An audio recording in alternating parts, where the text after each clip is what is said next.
Back सुप्रभात news Chhattisgarh. आइए जानते हैं छत्तीसगढ़ की 25 फटाफट बड़ी खबरों को। साथ ही डेली अपडेट रहने के लिए चैनल को सब्सक्राइब करने के साथ वीडियो को लाइक जरूर करें। पेपरलेस सिस्टम और ग्रीन टेक्नोलॉजी से लैस नया छत्तीसगढ़ विधानसभा। छत्तीसगढ़ की नई पहचान बनने जा रहा है नवा रायपुर में स्थित नया विधानसभा भवन। राज्योत्सव के अवसर पर 1 नवंबर को प्रधानमंत्री नरेंद्र मोदी इस भव्य भवन का उद्घाटन करेंगे।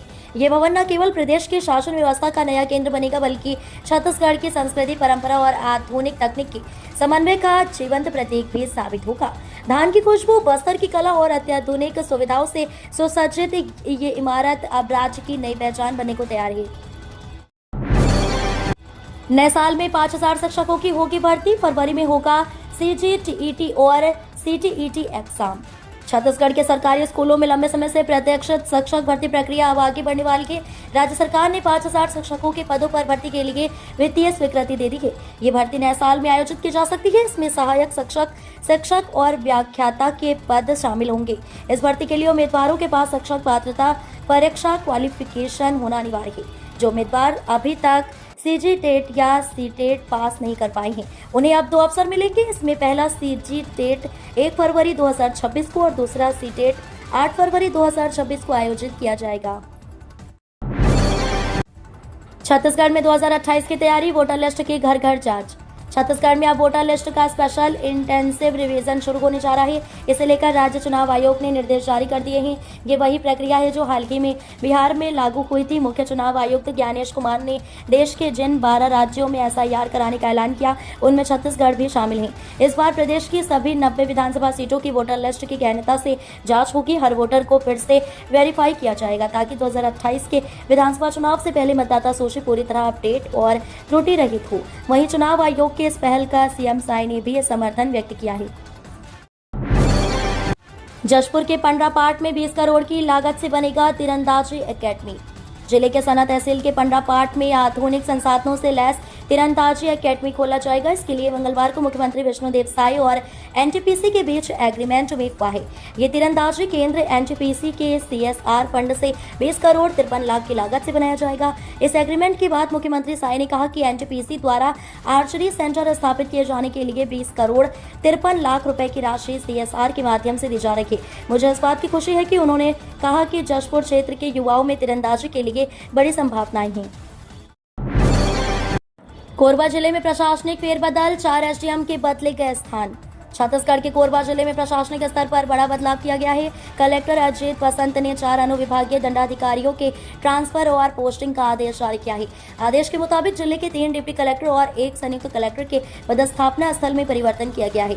इस तबादले के साथ जिले के कई अनुविभागों में नए प्रशासनिक अधिकारी जिम्मेदारी संभालेंगे। आदेश जारी होने के बाद सभी अधिकारियों को तत्काल कार्यभार ग्रहण करने के निर्देश दिए गए हैं। एग्रीस्टेक पोर्टल पर किसानों का पंजीयन जारी, शिविरों में कराया जा रहा अपडेट। छत्तीसगढ़ के बालोद जिले में समर्थन मूल्य पर धान खरीदी को सुचारू रूप से संचालित करने के लिए एग्रीस्टेक पोर्टल में किसानों का पंजीयन कार्य तेजी से जारी है। कलेक्टर दिव्या उमेश मिश्रा के निर्देश पर सभी सहकारी समितियों में शिविर आयोजित किए जा रहे हैं, जहां शेष किसानों का पंजीयन कराया जा रहा है। खरीफ विपणन वर्ष 2024-25 एवं 2025-26 के ऐसे किसान जो एकीकृत किसान पोर्टल में पहले से पंजीकृत हैं, लेकिन अभी एग्रीस्टेक पोर्टल में शामिल नहीं हुए हैं, उन्हें इन शिविरों के माध्यम से पंजीकृत किया जा रहा है। मंत्री गुरु खुशवंत साहिब का नुआपाड़ा विधानसभा उपचुनाव प्रचार दौरा। छत्तीसगढ़ सरकार में तकनीकी शिक्षा, कौशल विकास, रोजगार एवं अनुसूचित जाति विकास मंत्री गुरु खुशवंत साहिब ने नुआपाड़ा विधानसभा उपचुनाव क्षेत्र के नेगी पाली, परकोट, बेहराडीही, भैंसाताल, ठेलकोबेड़ा एवं साराबोंग के दौरे पर पहुंचे। उन्होंने भाजपा प्रत्याशी जय ढोलकिया जी के समर्थन में नुक्कड़ सभाएं एवं जनसंवाद कार्यक्रम आयोजित कर जनता से कमल छाप पर बटन दबाकर प्रचंड मतों से विजय दिलाने का आह्वान किया। मंत्री ने कहा कि डबल इंजन की भाजपा सरकार में ओडिशा के विकास का नया स्वर्णिम अध्याय लिख रहा है। प्रधानमंत्री माननीय नरेंद्र मोदी के नेतृत्व में योजनाएं अंतिम व्यक्ति तक पहुँच रही है। मोदी कैबिनेट ने 8वें वेतन आयोग को दी मंजूरी, केंद्रीय कर्मचारियों के लिए बड़ी खुशखबरी। केंद्रीय मंत्रिमंडल ने 8वें केंद्रीय वेतन आयोग के संदर्भ शर्तों को मंजूरी दी है। आयोग अपनी सिफारिशें 18 महीनों के भीतर प्रस्तुत करेगा। इस नरेंद्र मोदी कैबिनेट का केंद्रीय कर्मचारियों के लिए बड़ा तोहफा माना जा रहा है। वहीं कैबिनेट ने फॉस्फेटिक और पोटाशिक उर्वरकों पर रबी सीजन 2025-26 के लिए पोषक तत्व आधारित सब्सिडी दरों को मंजूरी दी। केंद्रीय सूचना एवं प्रसारण मंत्री अश्विनी वैष्णव ने कहा कि पीएम नरेंद्र मोदी ने वेतन आयोग की नियम एवं शर्तों को मंजूरी दे दी है। उन्होंने बताया कि आयोग के सिफारिश से 50 लाख केंद्रीय कर्मचारियों को फायदा मिलेगा। ओपीडी में गरीब मरीजों को मिलेगा मुफ्त सीटी स्कैन और एमआरआई जांच का लाभ। छत्तीसगढ़ के स्वास्थ्य मंत्री श्याम बिहारी जायसवाल के निर्देश पर अब डॉक्टर भीमराव अंबेडकर स्मृति चिकित्सालय रायपुर में ओपीडी के गरीब मरीजों को मुफ्त सीटी स्कैन और एमआरआई जांच सुविधा उपलब्ध कराई जाएगी। मंत्री ने इस विषय पर स्वयं संज्ञान लेते हुए ये फैसला लिया है। मंत्री ने निर्देश दिए हैं कि अस्पतालों में आने वाले बीपीएल राशन कार्ड धारी ओपीडी मरीजों को सीटी स्कैन और एमआरआई जांच की निःशुल्क की जाएगी। वहीं अन्य मरीजों को शासन द्वारा निर्धारित न्यूनतम दरों पर जांच सुविधा उपलब्ध होगी। ये व्यवस्था आगामी सामान्य परिषद की बैठक तक प्रभावी रहेगी। समायोजन के बाद भी सरकारी स्कूलों में शिक्षकों की कमी। प्रदेश में 22,464 पद खाली। छत्तीसगढ़ में सरकारी स्कूलों का शैक्षणिक ढांचा युक्तिकरण के बावजूद चुनौतीपूर्ण बना हुआ है। शिक्षा विभाग के नवीनतम आंकड़ों के अनुसार प्रदेश भर में कुल 22,464 शिक्षक पद रिक्त हैं, जिनमें प्राइमरी के 7,957, मिडिल के 7,734 और हायर सेकेंडरी के 6,773 पद शामिल हैं। ये कमी न केवल कक्षाओं के समय सारणी और पढ़ाई पर असर डाल रही है, बल्कि दूर दराज इलाकों के विद्यार्थियों की सीखने की गुणवत्ता को भी प्रभावित कर रही है। बिलासपुर जिले में स्थिति विशेष तौर पर चिंताजनक है, जहाँ प्राइमरी में 747, मिडिल में 523 और हायर सेकेंडरी में 272 पद रिक्त बताई गई हैं। बच्चों के साथ स्टूडेंट बने डिप्टी सीएम विजय शर्मा। 17 सरकारी स्कूलों में स्मार्ट क्लासरूम शुरू। छत्तीसगढ़ के उप मुख्यमंत्री एवं गृह मंत्री विजय शर्मा ने कबीरधाम जिले के ग्राम बिरकोना स्थित उच्चतर माध्यमिक शाला से कवर्धा विकासखंड के अंतर्गत संचालित 17 शासकीय स्कूलों में स्मार्ट क्लासरूम सुविधा का शुभारंभ किया। इस मौके पर उन्होंने स्मार्ट कक्षाओं का स्कूली बच्चों के साथ रिबन काटकर शुभारंभ किया। इस कार्यक्रम में कवर्धा विकासखंड के सभी स्कूल जहां स्मार्ट कक्षाओं की शुरुआत हो रही है, वहां के बच्चे वर्चुअल माध्यम से सीधे जुड़े। इस दौरान उप मुख्यमंत्री स्मार्ट क्लास में जाकर बच्चों के साथ बैठकर खुद भी विद्यार्थी बन गए। राज्य स्थापना दिवस पर हर जिले में भव्य राज्योत्सव। सरकार ने घोषित किए मुख्य अतिथियों के नाम। छत्तीसगढ़ शासन की ओर से निर्णय लिया गया है कि राज्य स्थापना दिवस 2025 के अवसर पर प्रदेश के सभी जिला मुख्यालयों में भव्य राज्योत्सव कार्यक्रम का आयोजन किया जाएगा। इन कार्यक्रमों में राज्य के मंत्रीगण, सांसदों और विधायकों को मुख्य अतिथि के रूप में शामिल होंगे। राज्य शासन ने प्रत्येक जिले के लिए मुख्य अतिथि के नामों की घोषणा की है। राज्य शासन की ओर से जारी सूची के अनुसार राजनांदगांव जिला मुख्यालय में आयोजित राज्योत्सव कार्यक्रम में मुख्य अतिथि के रूप में डॉक्टर रमन सिंह विधानसभा अध्यक्ष और सरगुजा में रामविचार नेताम मंत्री कार्यक्रम में मुख्य अतिथि होंगे। माओवादी संगठन को दोहरा झटका। 40 साल से अधिक समय से सक्रिय 2 टॉप लीडरों ने छोड़ा हिंसा का रास्ता। माओवादी संगठन को बड़ा झटका लगा है। संगठन के 2 सीनियर लीडर, केंद्रीय समिति सदस्य पल्लूरी प्रसाद राव उर्फ शंकरन्ना उर्फ चंदन्ना और तेलंगाना स्टेट कमेटी सदस्य बंदी प्रकाश उर्फ प्रभात ने हिंसा का रास्ता छोड़कर आत्मसमर्पण किया है। दोनों नेताओं ने आज तेलंगाना के डीजीपी शिवधर रेड्डी के सामने आत्मसमर्पण किया। डीजीपी ने दोनों माओवादी नेताओं का मुख्य धारा में स्वागत करते हुए पुनर्वास के तहत चेक प्रदान किया। जानकारी के अनुसार पल्लूरी प्रसाद राव पिछले 45 वर्षों से और बंदी प्रकाश पिछले 42 वर्षों से भाकपा संगठन से जुड़े हुए थे। जन्म मृत्यु प्रमाण पत्र अब पूरी तरह ऑनलाइन। अक्टूबर 2023 के पूर्व जन्मे बच्चों के आधार कार्ड हेतु ऑनलाइन जन्म प्रमाण पत्र की कोई बाध्यता नहीं। भारत के महारजिस्ट्रार कार्यालय नई दिल्ली द्वारा वर्ष 2023 में संशोधित ऑनलाइन पोर्टल लॉन्च किया गया है, जिसके माध्यम से राज्य में जन्म एवं मृत्यु प्रमाण पत्र ऑनलाइन बनाए जा रहे हैं। इस प्रकार छत्तीसगढ़ राज्य में प्रत्येक जन्म एवं मृत्यु प्रमाण पत्र का ऑनलाइन बनाया जाना अनिवार्य किया गया है।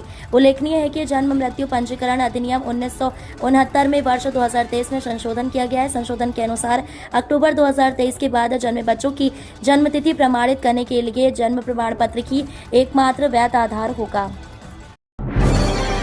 जीपीएम बना विदेशी पर्यटकों का पसंदीदा जगह। अंतर्राष्ट्रीय पर्यटन मानचित्र पर बना रहा पहचान। कोरेला पेंड्रा मरवाही जिला इन दिनों अंतर्राष्ट्रीय पर्यटन मानचित्र पर तेजी से अपनी पहचान बना रहा है। छत्तीसगढ़ का ये जिला अपनी प्राकृतिक सुंदरता, शांति और स्थानीय संस्कृति के अनूठे संगम के कारण विदेशी पर्यटकों की पहली पसंद बन गया है।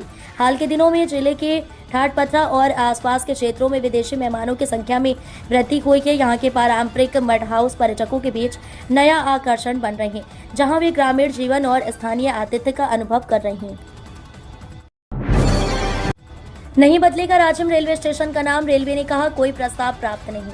राजिम रेलवे स्टेशन के नाम परिवर्तन को लेकर चल रही चर्चाओं के बीच अब स्थिति स्पष्ट हो गई है। दक्षिण पूर्व मध्य रेलवे रायपुर मंडल ने बताया कि स्टेशन का नाम बदलने के लिए नगर पालिका परिषद से कोई औपचारिक प्रस्ताव नहीं मिला है। रेलवे ने अपने पत्र क्रमांक वाड़ी राजन मांग 2025/324 दिनांक 16 सितंबर 2025 के माध्यम से ये जानकारी दी है। साहू समाज नवापारा ने पहले ही ज्ञापन देकर स्टेशन का नाम राजिम यथावत रखने की मांग की थी। उनका कहना है कि ये नाम क्षेत्र के धार्मिक, सांस्कृतिक और ऐतिहासिक पहचान से जुड़ा है। छत्तीसगढ़ के इन 8 पीएमश्री स्कूलों में होगी संगीत की पढ़ाई, चयनित शिक्षकों को दी गई जिम्मेदारी। खैरागढ़ जिले के 8 पीएमश्री शासकीय स्कूलों में अब संगीत की पढ़ाई भी नियमित रूप से शुरू होगी। प्रदेश सरकार से मिले निर्देशों के बाद शिक्षा विभाग ने दिवाली पर्व से पूर्व ही संगीत शिक्षकों की भर्ती प्रक्रिया पूरी कर ली थी। चयनित शिक्षकों को संबंधित स्कूलों में पदस्थापना भी कर दी गई है। अब दिवाली अवकाश के बाद से इन स्कूलों में संगीत विषय की पढ़ाई शुरू हो जाएगी। म्यूजिक यूनिवर्सिटी के छात्रों के लिए ये एक महत्वपूर्ण अवसर है, क्योंकि अब तक संगीत शिक्षक केवल पीएमश्री स्कूलों में ही नियुक्त किए गए हैं। धमतरी में सहकारी समिति कर्मचारियों की हड़ताल, उचित मूल्य दुकानदारों के विक्रेताओं को हर माह 3000 देने की मांग। धमतरी में धान खरीदी से पहले सहकारी समिति कर्मचारियों ने अपनी 4 सूत्रीय मांगों को लेकर सरकार के खिलाफ 1 दिवसीय धरना प्रदर्शन किया। कर्मचारियों ने 3 नवंबर से अनिश्चितकालीन हड़ताल पर जाने की चेतावनी दी है, जिससे धान खरीदी प्रभावित होने की आशंका है। प्रदर्शनकारियों ने मुख्यमंत्री के नाम ज्ञापन भी सौंपा।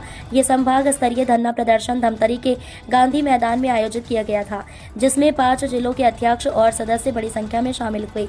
अपनी मांगों पर चर्चा के बाद उन्होंने कलेक्ट्रेट तक पद यात्रा की और वहां मुख्यमंत्री के नाम एक ज्ञापन सौंपा। तालाब को प्रदूषित करने वाले सरपंच पर होगी कार्रवाई, बिलासपुर कलेक्टर ने दिए निर्देश। बिलासपुर में मंगलवार को साप्ताहिक जनदर्शन में सैकड़ों लोगों ने अपनी शिकायतें और समस्याओं के आवेदन सौंपे। कलेक्टर संजय अग्रवाल ने तालाब प्रदूषित करने वाले सरपंच के खिलाफ कार्रवाई के निर्देश दिए। वहीं मुख्य कैंसर पीड़ित के आयुष्मान कार्ड से इलाज की मांग को सीएमएचओ को भेजा गया। तखतपुर विकासखंड के ग्राम पाड़ के ग्रामीणों ने शिकायत की कि सरपंच ने सार्वजनिक जोनी तालाब में बिना मुनादी के बड़ी संख्या में मछली बीज डाले, जिससे हजारों मछलियां मर गईं और तालाब प्रदूषित हो गया। बेमौसम बारिश और अंधड़ से धान की फसल को नुकसान, किसानों की बढ़ी चिंता। छत्तीसगढ़ के जांजगीर जिले में बेमौसम बारिश और तेज अंधड़ ने किसानों की मुश्किलें बढ़ा दी हैं। मानसून के विदा होने के बाद भी अचानक बदले मौसम ने धान की फसल को भारी नुकसान पहुंचाया है। खेतों में खड़ी फसल तेज हवाओं और बारिश के कारण जमीन पर गिर गई है, जिससे उपज की गुणवत्ता और उत्पादन दोनों प्रभावित हो रही। कई इलाकों में धान की बालियां निकल रही थी, जबकि कुछ किसानों की फसल कटाई के लिए पूरी तरह तैयार थी। अर्ली वेराइटी के फसलों की कटाई पहले से चल रही थी, लेकिन अचानक हुई वर्षा ने इन प्रयासों पर पानी फेर दिया।